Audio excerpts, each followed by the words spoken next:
आधार card आज आपल्या सगळ्यांकडेच आहे, नाही का? पण कधी विचार केलाय की या एका कार्डमागे जी प्रचंड मोठी सिस्टीम आहे, त्यातली आपली माहिती 100% अचूक आणि सुरक्षित कशी ठेवली जाते? चला, आज आपण UIDAIच्या याच नवीन नियमावलीत डोकावून पाहणार आहोत. ते नियम जे आपल्या सर्वांच्या ओळखीचं रक्षण करतात. सुरुवातच करूया एका खूप मोठ्या प्रश्नाने. जरा कल्पना करून बघा. 1 अब्जाहून अधिक लोकांचे ओळख, त्यांची माहिती, ही सगळीच्या सगळी माहिती 100% बरोबर कशी ठेवणार? हे आव्हान किती मोठं असेल, नाही का? हो, आकडा आहे 1.3 अब्ज. ही फक्त एक संख्या नाहीये. हे आहेत 1.3 अब्ज लोक, त्यांच्या वैयक्तिक ओळखी. इतक्या मोठ्या डेटाबेसमध्ये एका छोट्याशा चुकीला सुद्धा जागा नसते. त्यामुळे प्रत्येक माहिती तंतोतंत अचूक ठेवणं हे एक प्रचंड मोठं आणि तितकंच महत्त्वाचं काम आहे. आणि हेच तर मूळ आव्हान आहे. प्रत्येक नोंद अचूक आणि सुरक्षित का असली पाहिजे? कारण आपल्या आधार डेटामधली एक छोटीशी चूक किंवा अगदी किरकोळ फसवणूकसुद्धा पुढे जाऊन एका मोठ्या समस्येचं कारण बनू शकते. तर याच आव्हानाला तोंड देण्यासाठी UIDAIने आता काही नवीन आणि अधिक कडक नियम आणले आहेत. ह्याला म्हणूया पॉलिसी व्हर्जन 5.0. हे नियम म्हणजे एका अर्थाने या प्रचंड मोठ्या डेटा प्रणालीचे गार्डियन आहेत, जे तिला सुरक्षित आणि विश्वासार्ह ठेवण्याचं काम करतात. आता हे बदल काही एका रात्रीत झालेले नाहीयेत. हा एक धोरणात्मक प्रवासातला एक महत्त्वाचा टप्पा आहे. नोव्हेंबर 2022 मध्ये जुनं धोरण होतं, पण आता त्याची जागा घेणार आहे हे नवीन व्हर्जन 5.0, जे एप्रिल 2025 पासून पूर्णपणे लागू होईल. याचा सरळ अर्थ असा की नियम आता अधिक कडक होणार आहेत. पण महत्त्वाचा प्रश्न हा आहे की अब्जावधी नोंदींमधून ह्या चुका शोधल्या कशा जातात? UIDAIकडे असे कोणते डिजिटल डिटेक्टिव्हज आहेत? चला, त्यांच्या या क्वालिटी कंट्रोलच्या पद्धतींबद्दल थोडं जाणून घेऊया. इथे संरक्षणाचे 2 स्तर आहेत, असं समजा. पहिला स्तर म्हणजे एक ऑटोमॅटिक सिस्टम जी 24 तास सामान्य चुका शोधून काढते, आणि दुसरा स्तर म्हणजे प्रत्यक्ष माणसं, जे एखाद्या डिटेक्टिव्हसारखं गंभीर आणि संशयास्पद प्रकरणांची खोलवर जाऊन चौकशी करतात. पण समजा चूक झालीच तर या नवीन नियमांनुसार प्रत्येक चुकीची एक किंमत मोजावी लागते, आणि ही किंमत बरीच गंभीर असू शकते. फसवणुकीचा एक अगदी सामान्य प्रकार म्हणजे फोटो ऑन फोटो, म्हणजे POP. यात काय होतं तर नाव नोंदणी करताना लाईव्ह फोटो घेण्याऐवजी जुन्या फोटोचाच फोटो काढला जातो.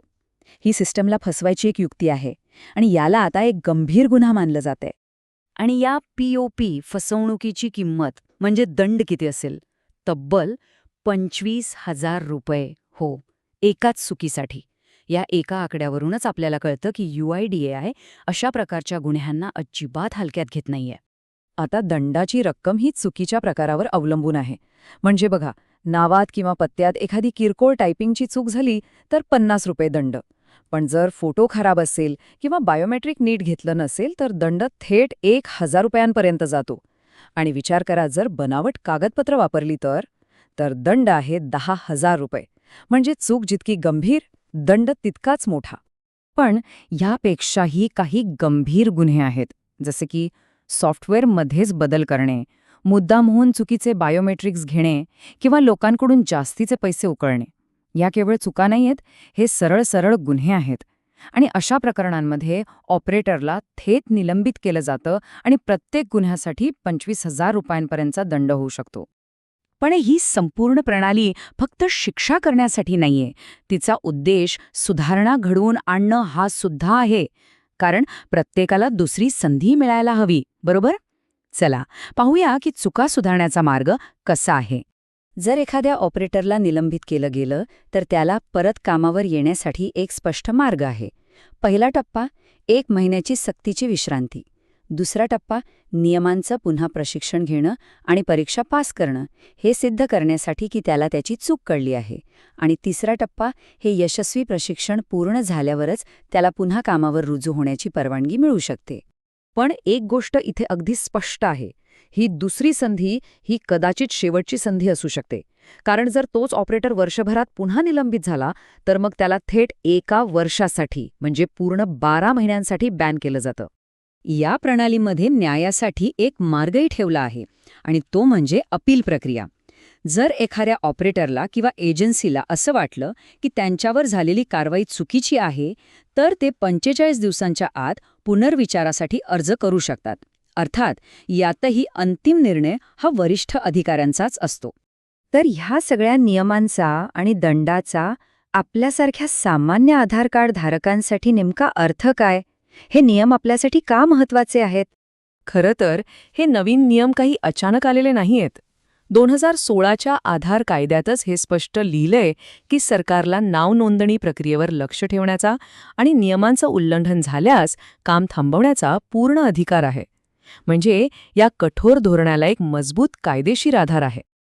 आणि या सगळ्याच्या मुळाशी एकच उद्देश आहे. ऑपरेटर्सना शिक्षा करणं नाही, तर आपल्या सर्वांची ओळख सुरक्षित ठेवणं. जेणेकरून आधार हे फक्त एक कार्ड राहणार नाही, तर आपल्या ओळखीचा एक विश्वसनीय पुरावा राहील. पण जाता जाता एक विचार करण्यासारखा प्रश्न. या डिजिटल युगात फक्त कठोर नियमच आपल्या ओळखीचं रक्षण करू शकतात का? की विश्वास आणि तंत्रज्ञानाच्या पलीकडेही काहीतरी आवश्यक आहे? यावर विचार करायला नक्कीच हरकत नाही.